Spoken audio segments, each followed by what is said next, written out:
Hey there, it's Emily with Robuck Homes, and I am excited to show you this beautiful villa-style home today.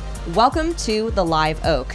One of my favorite features about this villa is that it actually comes with a spacious 2-car garage, as well as a primary suite on the first floor. Let's go inside and take a look.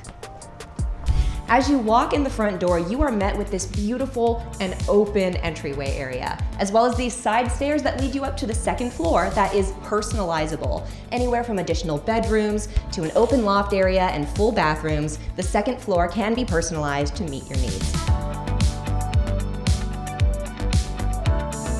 And from the entryway, you are met with this beautiful open concept living space. You have your dining area where you can gather as a family, your very open and beautiful kitchen area, as well as the living area where you can gather, watch TV, and connect.